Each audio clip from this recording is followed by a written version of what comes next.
Bonsoir. Je préfère vous en avertir tout de suite. Nous vous proposons ce soir une émission dont le thème est délicat, les maladies vénériennes. En fait, ce thème nous a été suggéré par des adolescents qui suivaient à l'école des cours d'éducation sexuelle et à cette occasion, leur professeur leur avait expliqué qu'ils risquaient le pire, je le cite, le professeur, s'ils sortaient avec des jeunes filles. Le pire étant un tableau dramatique des maladies vénériennes, toutes plus difficiles à soigner les unes que les autres, certaines étant, paraît-il, incurables. Alors ces adolescents étaient affolés, on le saurait à moins. Et ils nous ont demandé une émission d'information sur un sujet considéré par beaucoup encore comme tabou.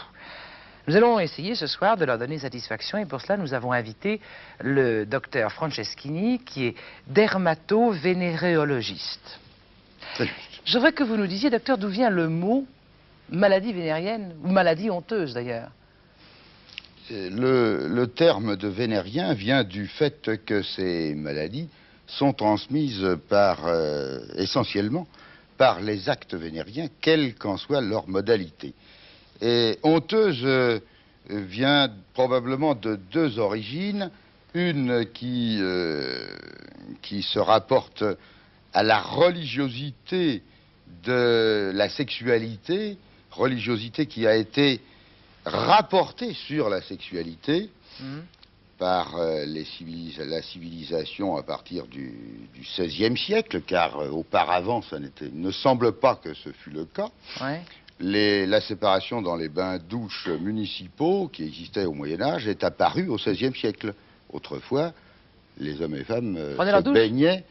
Les bains municipaux de Paris qui existaient au Moyen-Âge étaient mixtes et il n'y avait pas de séparation entre hommes et femmes. Tiens, je sais pas. Et c'est cette pudeur, cette religiosité qui est apparue après le XVIe siècle, qui est devenue de plus en plus contraignante. En même temps, il faut le reconnaître, qu'est apparue la syphilis, cette grande maladie vénérienne qui est apparue au XVIe siècle. Alors là, c'est la première explication, si vous voulez, l'emprise chrétienne, l'emprise en même temps de la pudeur. Et la deuxième explication à propos du mot honteux. Alors la deuxième explication, qui est